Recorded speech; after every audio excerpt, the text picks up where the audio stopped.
In this episode, we are talking about your firm's website and how to optimize your results after the search. Stay tuned.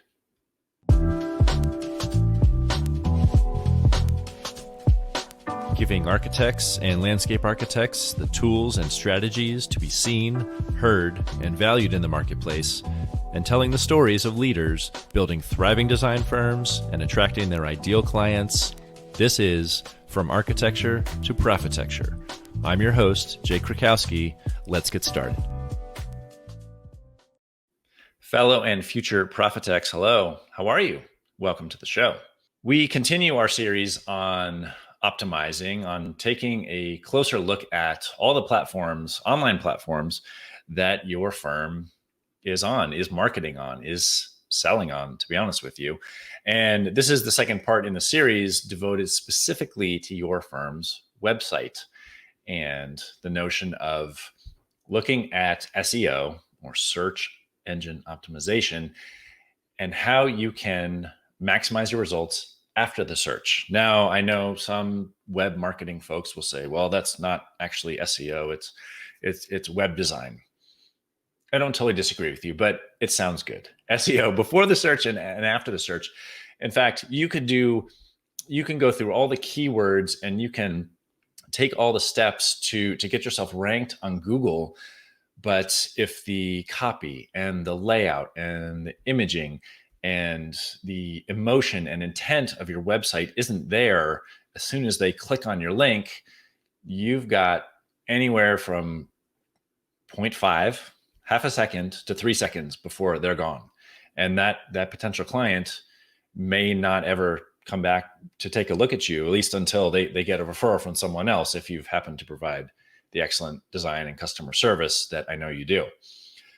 So let's get into 5 tips that I have for maximizing your results after the search. I'm thinking about optimizing your search engine results. And the first comes above the fold.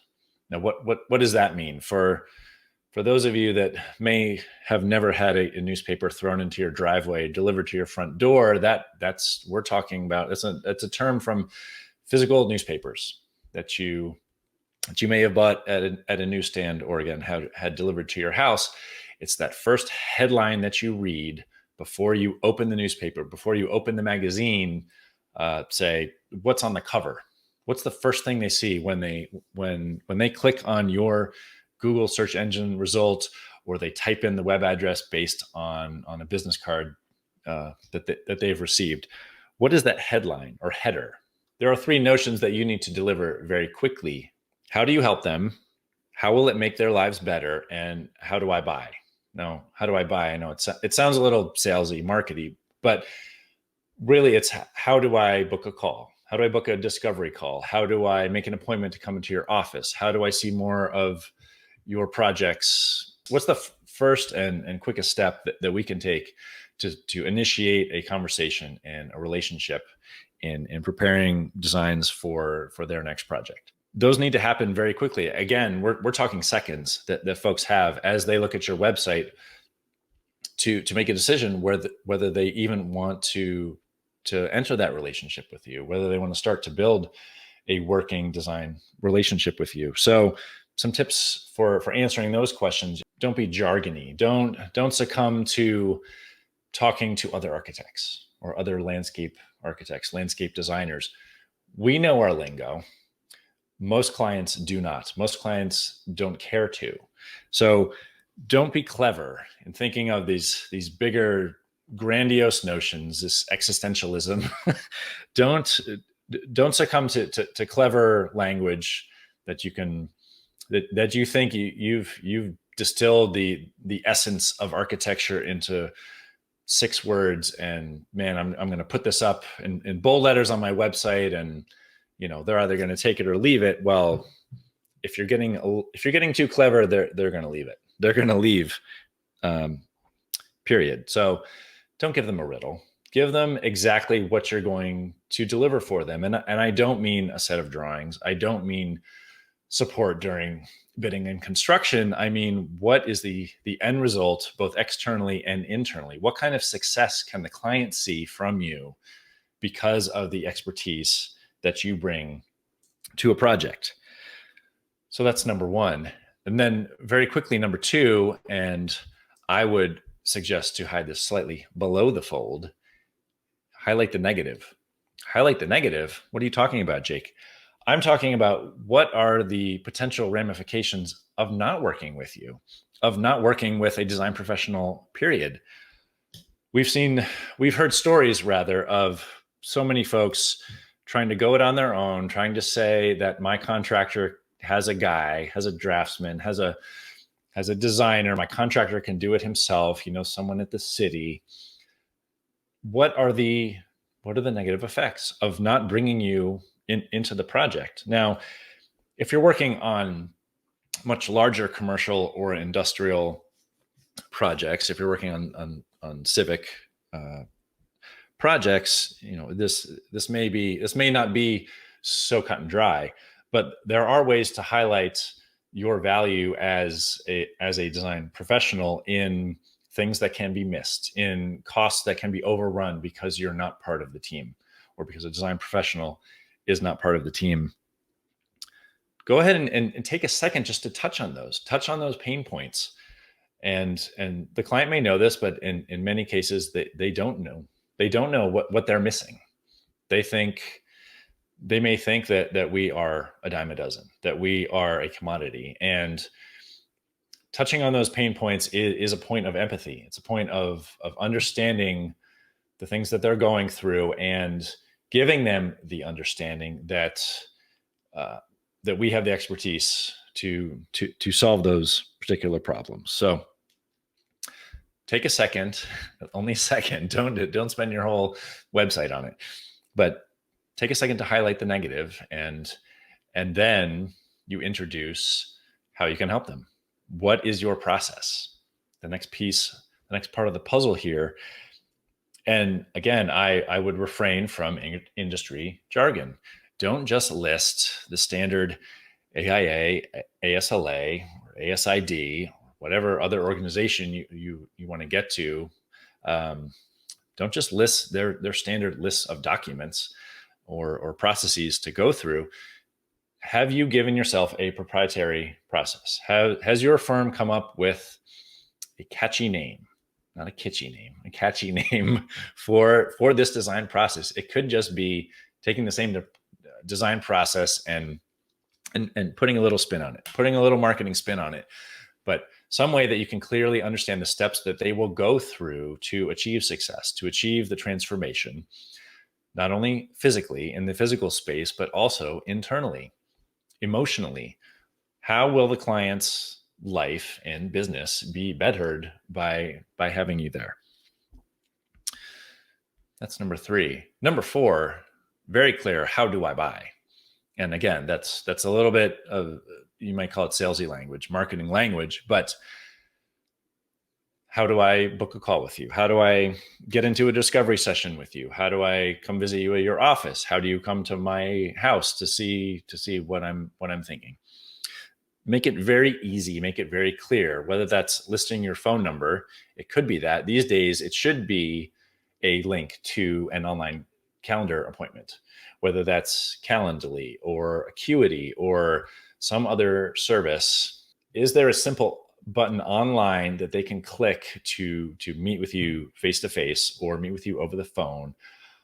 Or these days, in the days of COVID-19, coronavirus, if you are listening in the future, first of all, welcome. Thank you for watching the replay or listening to the replay here.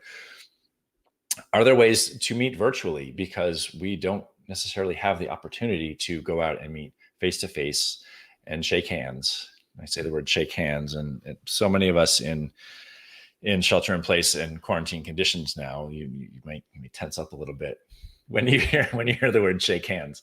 But that's the time that we're living in now. I'm recording this April 9th, 2020. Are there ways to understand the problems that they're facing and for them to understand the solutions that you provide? Now, I've got a bonus one. I wanted to keep it to 5, but I couldn't.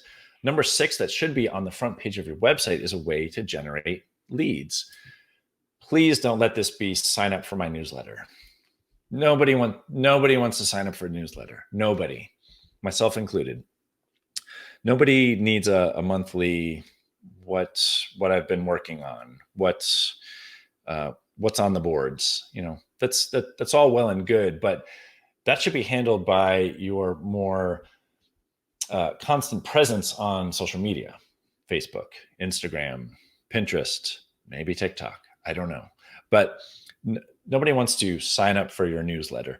They would like something in return. You need to think about a freebie. Is that a video series, whether it's detailing a recent project, or it's going through who's on staff in your office, or about your design process, or it's a guide to kitchen renovation, if that's one of your specialties, or it's 7 factors to consider when remodeling your lobby spaces, or your back of house spaces in the case of a hotel. And whatever it is, give them something for free. Give your knowledge away, give your expertise away, give past experience away in the forms of past projects. But make sure that you're giving something in return for that email address, because that email address it's gold these days. It's not just shares and likes and comments on social media. To have their email address, to be able to send them offers and updates, and yes, weekly, monthly newsletters, but not have that be the only thing. You want to give more value than you think. Think maybe 5 or 10 times more than your initial thoughts. So let that be a bonus 6 part of your website. But at its very core, your website should answer: how do you help your potential clients? How will it make their lives better? How will it make their businesses better? And then how do they buy? How do they get in touch with you? How do they work with you? And an overarching theme to all of these should be the idea of the story.